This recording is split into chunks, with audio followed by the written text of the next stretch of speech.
Welcome to The Balancing Act, the podcast for mastering work, wealth and well-being, with me, your author and host, Sarah Brennand. Here we explore conversations, insights and expert advice through the lens of what truly drives high performance and sustainable success, aligning your money and mission, strengthening your mental and physical health, and creating a more intentional work-life balance. Each week, I'm joined by leaders, professionals and specialists who share how they navigate their own balancing act, along with practical tools and strategies that you can apply in yours.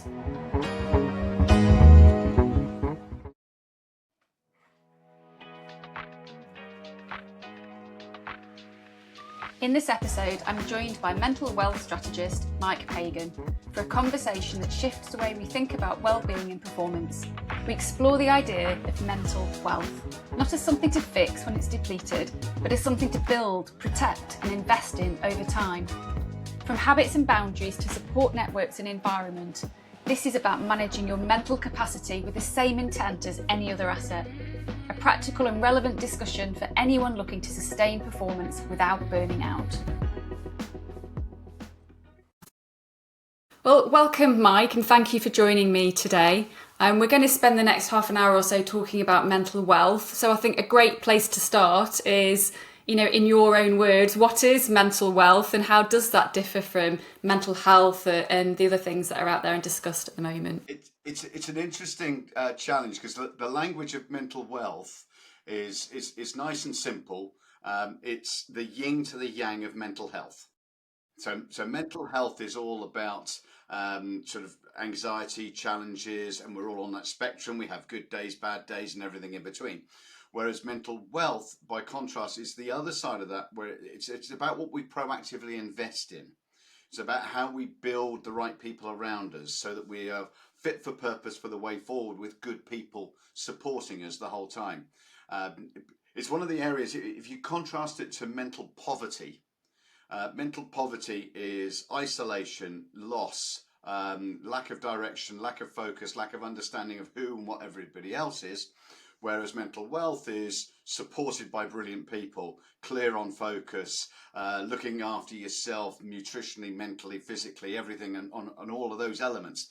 So it is that yin to the yang, where one is negative, but mental wealth, when we have positive mental wealth, we're in a great place. We can achieve so much more and do that fun thing along the way, which apparently is very important. I would agree, it's hugely important. So I'm intrigued because I think totally agree with you, the importance of proactive good health in all accounts is super important for any kind of level of performance, particularly the high levels of performance. But quite often when we're stretched, particularly if we're a leader or in a senior capacity where we feel we have a lot going on, we have a lot of pressure, quite often, or certainly from the experience I've had with clients, it can be so easy to become reactive to the things that aren't working and forget to, or don't give enough time to, actually getting into that proactive place of focusing on the things to make yourself feel, in your own words, that mental wealth. So how do you work with people, or what's your recommendation in order to be proactive in that management? There's a lot here to unpick because Yes. you're describing there executives, but it's the same for graduate interns as it is for school students, as it is for 30-somethings, and that thing of unintentional isolation. So if you're a C-suite executive, you can't tell people around you don't know the answers. You can't tell the stakeholders you don't know the answers. You can't tell the guys that work for you don't know the answer because they're relying on you. Your partner has got your back, but probably doesn't understand what you do anyway. And the people that you know from the school gate or the sports or whatever it is you do separately will all say, well, just go for it, Mike, because you always land on your feet. So this whole thing of who do you turn to for honest, real advice and support? Well, that's the same when you're young in your work, because you don't want to tell the people above you don't know the answers, because then they're going to hold that against you in your review later in the year. So you're not going to get the salary increases or the job promotions. So suddenly this whole thing goes on, and then then add into that mix the next element of hybrid working, where we've got 3 days a week working from home, and there's a lovely acronym that people use for that. But it's if you're working from home and you're younger in work, then how do you learn via osmosis of the clever people around you when you're sitting on your parents' spare room bed with the fluffy slippers on, cat on the bed next to you, uh, mum popping in with a cup of tea every now and again, Netflix on the second screen, or is it? Yeah, so that's hard. It's not a professional mindset.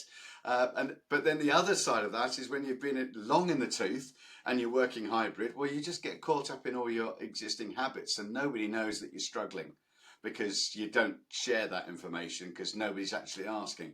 And so overall, this whole challenge kicks in around isolation, and it hits people in different ways.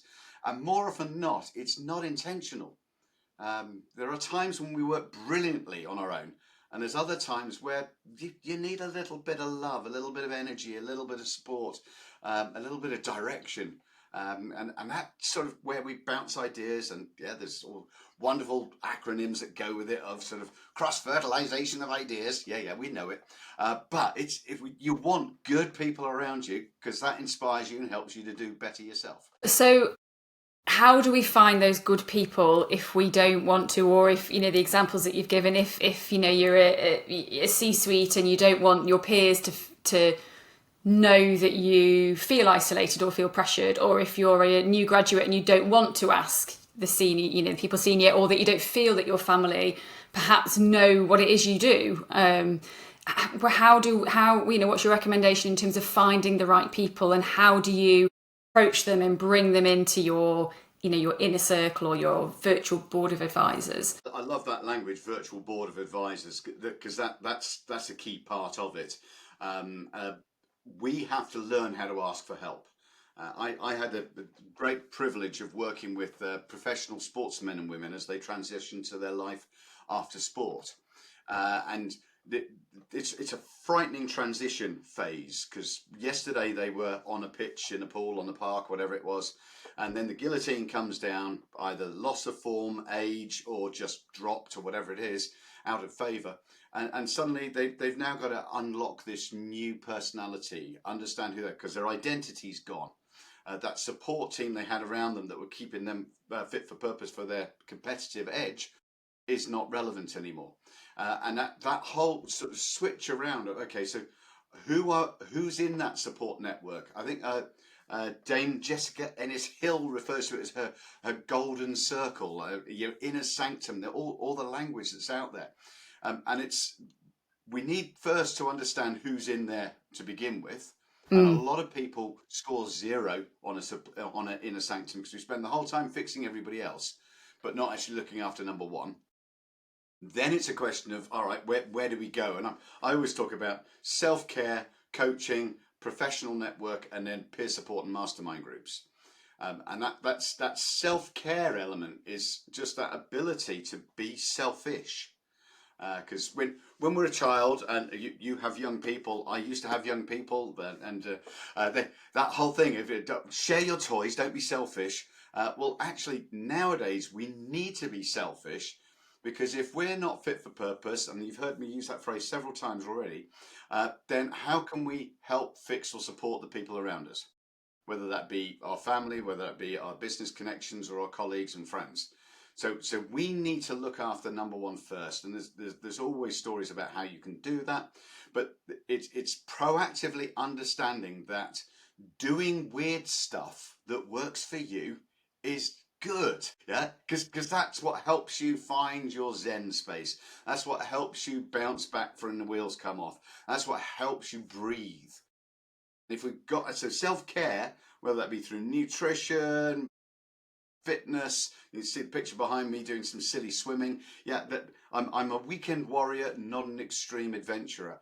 But I've learned about meditation and mindfulness and things like that by being active, doing stuff, long endurance repetition, rather than just trying to find a magic pill, because that doesn't work. And I think I think it's quite often hard, particularly, if you do have a team, or you have business partners, and you have children, and you have family, that it's, every part of the day there's somebody that potentially wants you. And I think there is a real strength actually in learning to be able to say no to things. I think particularly in the early stage of your career, there's a lot of feeling like you ought to say yes, you ought to, you need to be the one doing the extra hour, the extra mile. But I think that the strength in saying no is so important. And I think many of us can learn that later on, and actually recognizing that trait early is really helpful. But to kind of pick on what you said, it's not just to say no to everything, it's to say no to some things so that you create that time for the things that are going to fill your cup, I guess, in whatever those weird ways are that, that you kind of mentioned. A classic one here is when we look at sort of our time, and so I've had a coach for many years, and at times they when you've got a good coach is when you're sort of nervous about meeting them, because I can't lie to you because you know me, and you'll know when I'm sort of giving you BS and it's not working. And I was challenged a number of years ago to sort of investigate something. So the story here was I gave up alcohol for several months, just to see whether I could and what it was like. And the takeaway from that was I was a habitual drinker, not an alcoholic, a habitual drinker, as many people are. And I was donating 15 hours a week to the god of alcohol, whether that be sort of a Friday, a Saturday, and certain times during the week and so on. But the reason why that number 15 was quite interesting was that's 2 working days donated to the god of alcohol every week, and sometimes more, and that didn't include hangovers. And that nowadays, there's a lot of people who don't drink alcohol, so they turn and say, "Oh, I can't relate to that one." And I said, "Fine." So now track on your phone, use one of those wonderful little apps, and work out how many hours you donate to the god of social media, to the god of box sets, because none of us have any time, but we're all spending 10, 20, 40, they say between 20 and 60 hours a week people spend in front of screens now, not related to work. So that whole thing of when an advert comes up on the TV, you pick up your phone, you start scrolling again. All of these things, it's constant. So there's a balancing point here when we know we don't have enough time because we're stretched through work, through family commitments, through what everything else we're doing. But then actually there's that selfish element of what are we doing for ourselves that's actually just using up time rather than helping. And I'm not saying we have to be uber productive all of the time, but actually reading a book, or learning a hobby, that's so old fashioned. Oh, you're so old, Mike, coming out with rubbish like that. Well, but no, this is good for the soul. It's the volunteering. Well, okay, volunteering, but volunteering, you still got to learn when to say no when you're volunteering. Otherwise, you begrudge the time you donate.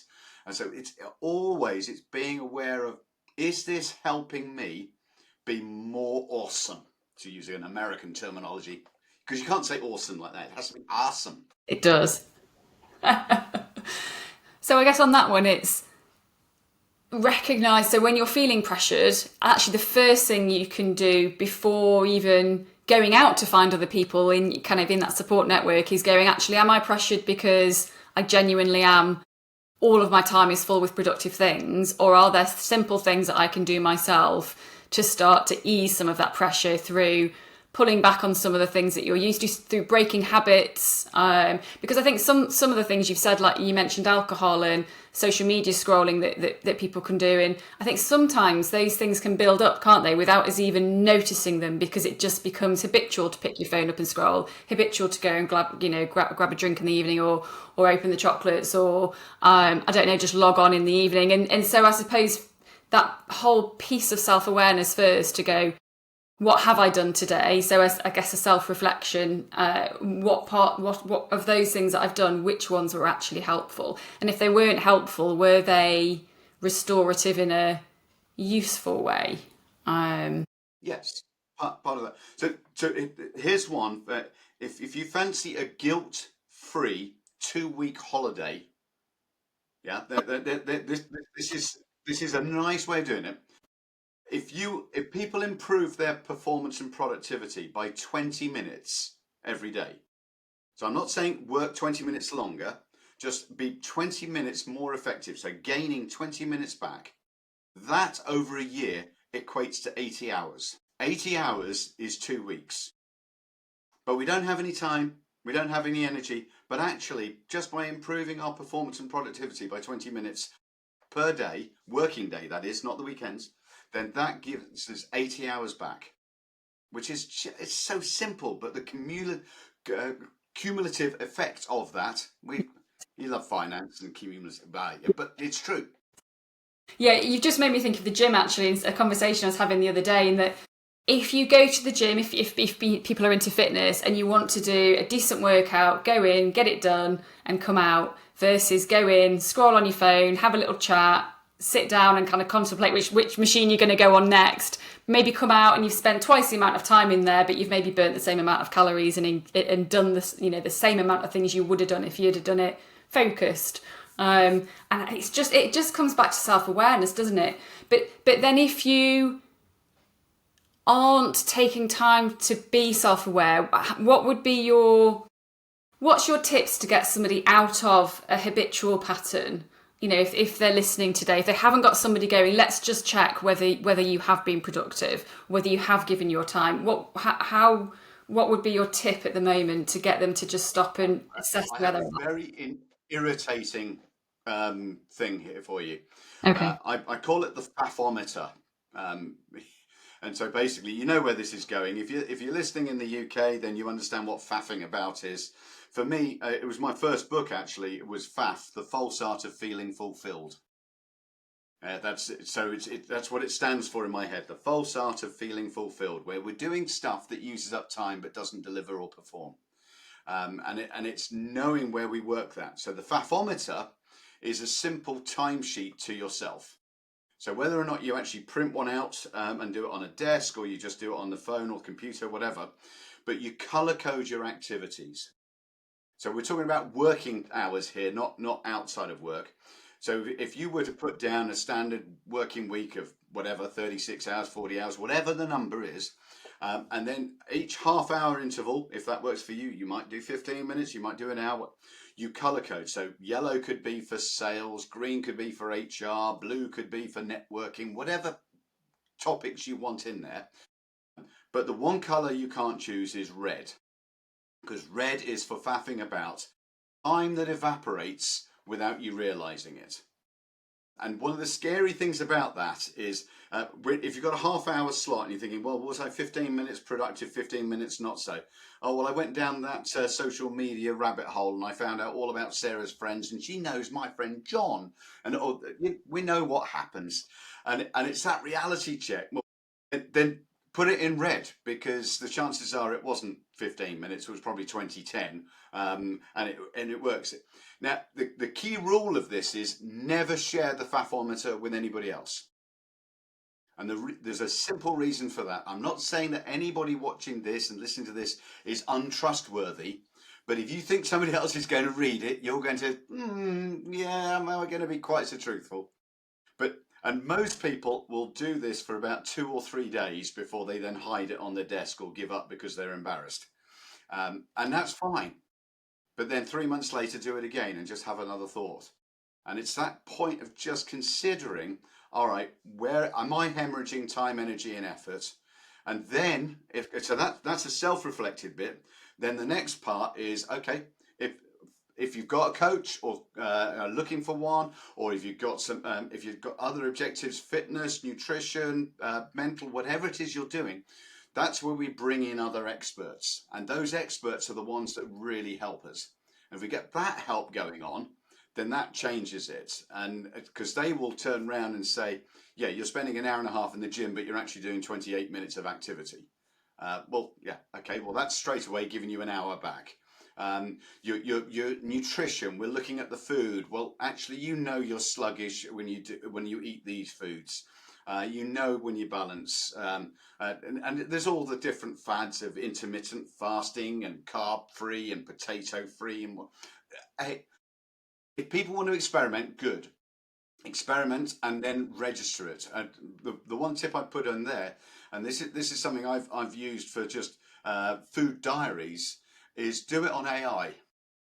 So actually, you set up a thread, and I don't like typing the whole time. I'm one of those guys who will just leave voice messages on. But if you're doing voice messages into your AI, then suddenly it starts creating this tracking process. And if you notice things that happen, energy, positive or negative, gut, whatever it is that you're measuring and tracking, then you build up that whole trend. And it doesn't take loads of effort. It's just simply, this is what's happened. And you can do that for your sport and activity. You can do that for your nutrition. You can do that for your reading, all of those things, and just create a little thread. Yeah. Mikey's Mojo is one of mine. And so it's tracking when I'm feeling on fire, and Yeah. then realizing, yeah, well, I self-sabotaged there. That's probably why it feels rubbish.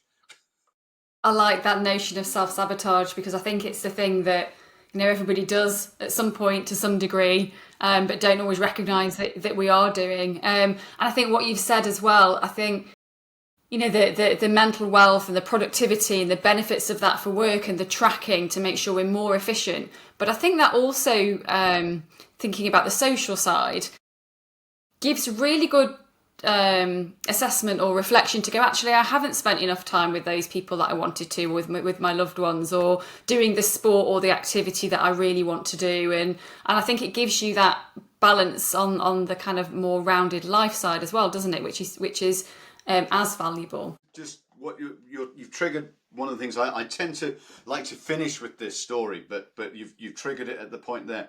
When I was writing the book on mental wealth, I sadly lost a friend, and in that journey, he didn't have the right support network around him. People weren't asking the right questions, and it was a tragedy. But the reality of why I share that story with you now is, it's we know there are people that we don't spend enough time with, and I'm not talking about the duty calls. Yeah, because we've all got. I remember talking at a conference, and this lady came up to me afterwards and said, "Yeah, I've got 6 people that I call every single week, but then I got to a point after what I described, and she stopped ringing those people every week, and 2 of them didn't ring her back for 6 months, and it's sort of that duty call of knowing, well, I'm doing stuff that." Whereas the flip of that is actually gut feels telling me I haven't spoken to this person. And we do not know what is going on inside somebody else's world, where a call out, a shout out, just to make that connection. Now, if we're frazzled and fried and exhausted and beaten and overwhelmed, then we're not going to be able to have that mental capacity to just pick up the phone and ring somebody else. And I really do mean pick up the phone. If geography allows, go and see them, because that changes it. But that we don't know what's happening. And I recently rang a friend of mine. I hadn't seen him for a couple of months. I knew his wife was having some challenging treatment coming her way, and I caught him on the day after, whilst he was driving home from dropping his wife off for her first chemo at hospital. And he was parked up in a lay-by crying because he was in a mess with everything going on. That gut feel, whatever you want to call it, serendipity, all of the angels speaking, whatever you believe in, but just that whole thing of, so my challenge to everybody listening is just pick up the phone to that one person in the next 48 hours. Just do it, because you don't know what's going on in their world. And I'm not talking about the duty ones. We can assess those separately. This is about, okay, I need to reach out. Yeah, and I guess helping you to do that is taking the time to reflect on what you are doing and how long ago it was since you did last speak to them, because the days and the weeks fly. Particularly when we're busy, you hear people say, "Oh, where have the weeks gone?" And suddenly it's 2 months since you last spoke to somebody that was really important in your life. But I guess coming back to what you said before, learning to say no to the things that aren't needed, aren't helping you get to where you want to be, that aren't efficient, that aren't what you enjoy, but you're doing it anyway. The more you can say no to those things, or that noise, frees up time and energy and headspace for the people that you. And that's what you say there, the things you don't enjoy doing. So in my professional network within my mental well team, whether that be finance, legal, or accountant, whatever, I don't do detail. I'm not going to read the 47-page terms and conditions to see what's going on. And historically, that's cost me a lot of money. I invested in property overseas, and it wasn't a very good plan, because the people I trusted weren't capable, or weren't didn't have my back as they should have. So nowadays, I have the right people around me that will ask those questions. And if I come up with some harebrained idea where I want to go off on this tangent, oh, they bring me back into line. It's frightening, it's ugly, but that's the point. There is, because I challenged, I was looking at some life cover, as you do, and I talked to my finance guys and said, okay, can you look at it? And he came back with 2 or 3 options, and I said, well, what about this other option here that I've heard of? To which he came out with this comment. I know this guy who wrote a book about trusting your advisors and support people around you. Do you trust my advice or not? If you don't, then fine, we don't work together. If you do, then stop second guessing and going after other little shiny things you think might be helpful. And it was kind of, yeah, back in my box. Yeah. He's the expert on that. I'm not. Leave it to the expert. Big on what you've just said there, I get how you might question people if you've been burnt or hurt in the past. For anybody who hasn't got currently a more structured or know who those people are that they would go to, how do you go about, or how would you advise people to go about identifying the people that you do need, but also developing that level of trust that I think you do need to be able to not do the detail, as you've described it. What would be your recommendation for building that? My starting framework here would be about a mastermind group, so a peer support group. Some people will, in the learning and development world, they call it action learning sets, but the mastermind environment, and what that is about recruiting a proactive team that are going to support you going forward. It stems from theories going back to the Lunar Society back in the 1860s, 1760s, and it wasn't from Think and Grow Rich. That's not where it started. The Americans didn't come up with this. Lunar Society goes back to Erasmus Darwin and Matthew Bolton and others. So it's historically there. And this is about getting that team of people around you that are great minds, great skills, and you will challenge them and they will challenge you. And that's the key part of it. Now, some people will immediately turn and say, but I don't know who to ask for that. But we can all think of 2 or 3 people that we would love to spend more time with, because we respect their views, their opinions, their energy, and their ideas. Mm-hmm. And if we agree to do something with them by the next time we meet, then even if we're doing it at 2 a.m., we're going to do that. We're not going to be disrespectful or weak or fail, for want of a better word, to deliver on those queries. And then those 3 people can invite one other person as well. So suddenly you've got 7 of you meeting on a scheduled basis, asking each other questions. And then it's okay. Actually, Sarah, I'm thinking of investing in this. I'm trying to sell my house over here. I'm trying to, whatever it happens to be. And then that inner team, who are all there donating and gifting time, energy, and effort, will have people that they know. And because I trust Sarah and she trusts Barry, then clearly that makes that connection. Now, obviously, the chemistry's got to right, the fees have got to be right, all that conversation, but it just opens up the door to this ever-growing network that will help support and challenge you. And that means that you're now feeling accountable, supported, and less vulnerable, because I've got this has happened, I need help. This could happen, I need some support. I'm thinking of, anybody else got some other ideas? Oh, that just changes the whole game. What you've just said has made me think about one, the need to be comfortable voicing what it is we want to do in order to get that, get that expertise and people helping us. So I think fear of failure, fear of failure specifically, is not typically the fear of failing, but the fear of people's perception if you don't achieve what you want to achieve.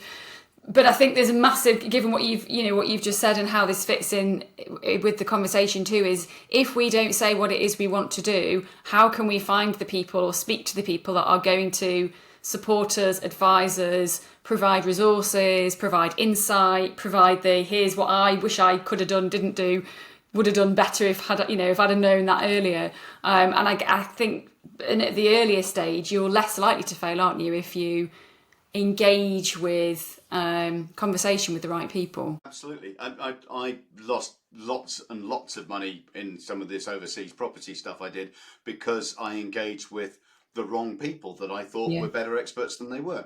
Yeah. On reflection, there were more questions and more due diligence I could have, should have, would have done, and I certainly would do to now. So talking to my younger self, how would I have approached that? Well, I would build that team that is fit for purpose. Again, back to that phrase, because this is the whole thing. When we're looking at individual resilience or business resilience, with that mental wealth team, so from the self-care support, the coaching, the professional network, and the mastermind group, you go from having maybe one person to suddenly 8, 9, 10, 12 people who've in your support network that enable you to make braver decisions.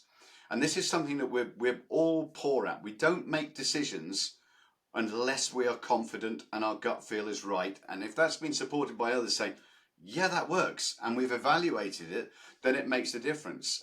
Because then we make more decisions, and they're not always going to go right. This isn't a path to perfect success on everything you do, but it just means even when things go wrong, we can bounce back more effectively because we've evaluated the positive and the negative on either side. So for those people who are kind of listening thinking, okay, mental wealth, where am I at? How do I baseline it? Have you got any tips in terms of assessing where you are? I know you talked about analysing the time, but are there any different elements that we need to be consciously aware of when we're kind of checking in and going, where are we at? How are we doing? How do I get from okay to good to very good to outstanding? First area I would start with is actually evaluating who is in your network at the moment.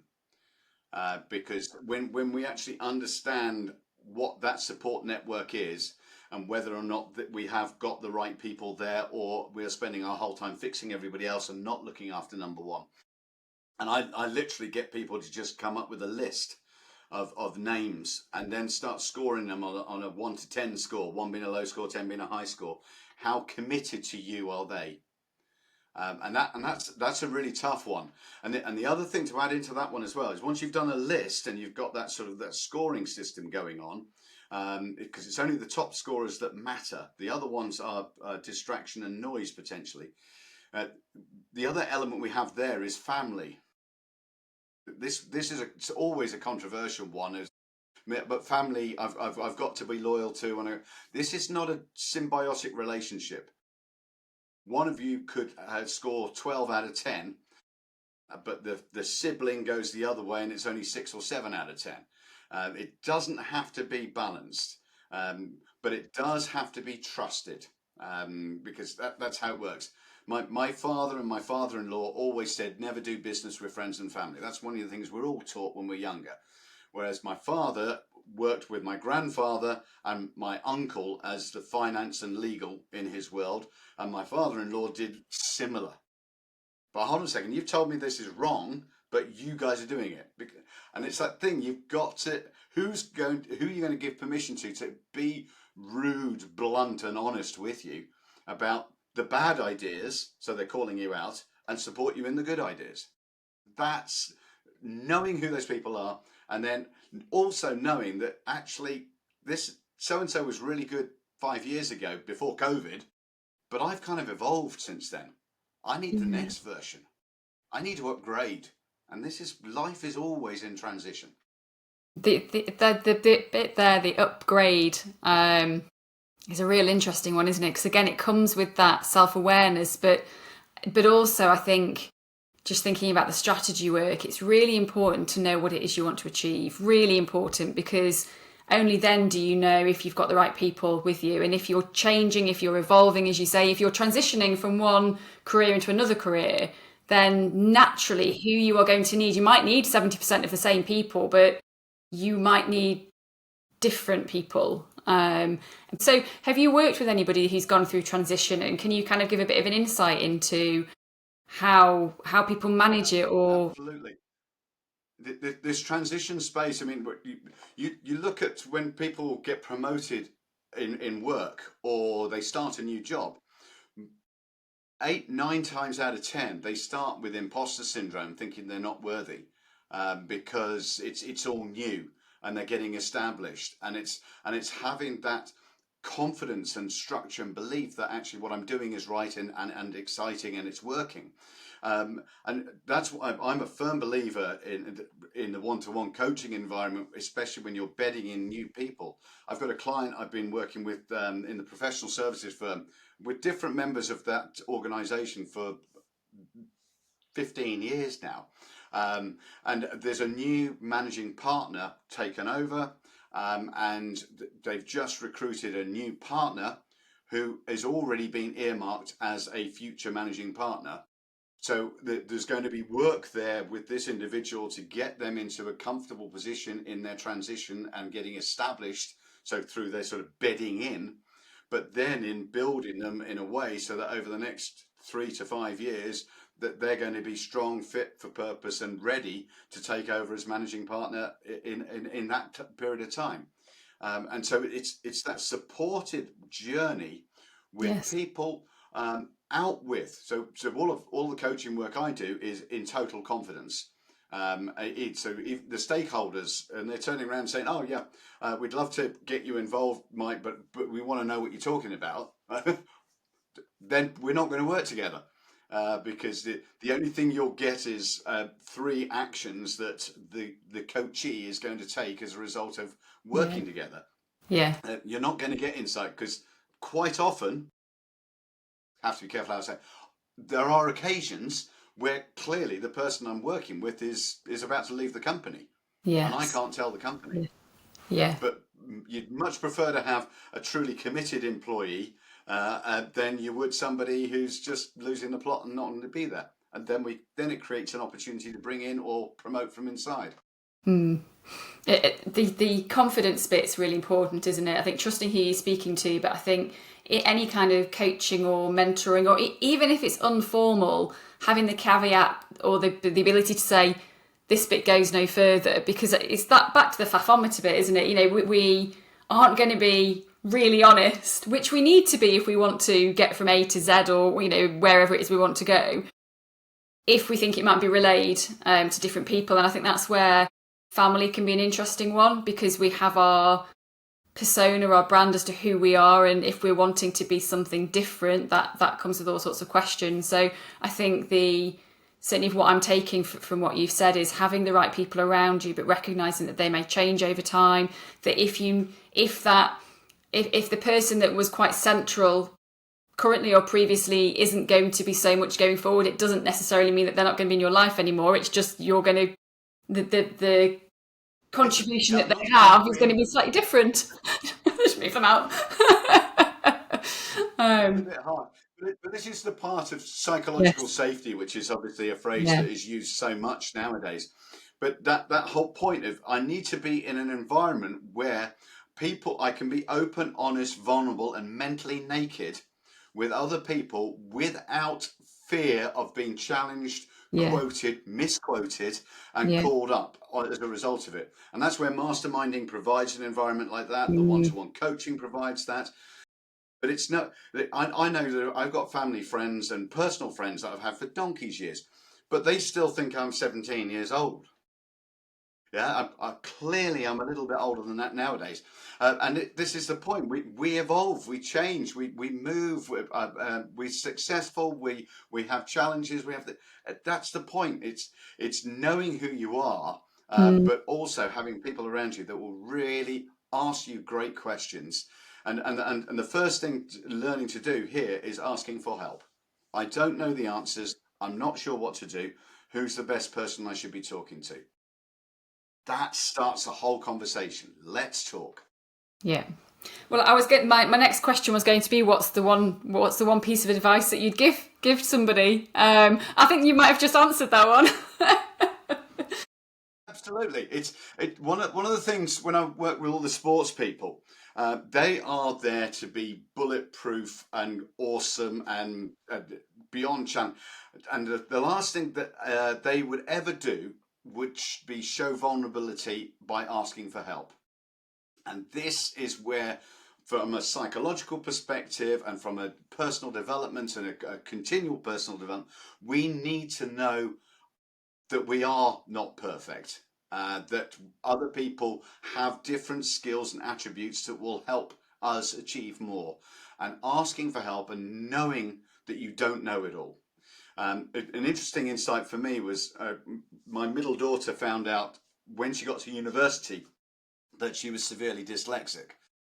And at that time, I started researching. I read a wonderful book called The Dyslexic Advantage.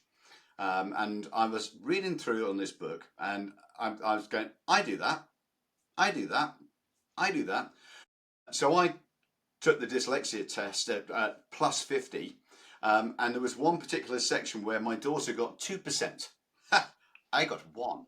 Joking aside, the reason for that story is I was exposed through those tests because I created safety processes and elements that enabled me, but my reading speed was so slow. My other processing, but my creativity, my ability to look at things through a different lens, and all these other attributes I've got. Okay, fine. Don't give me a 47-page terms and conditions because that's not my wiring. Somebody else can do that.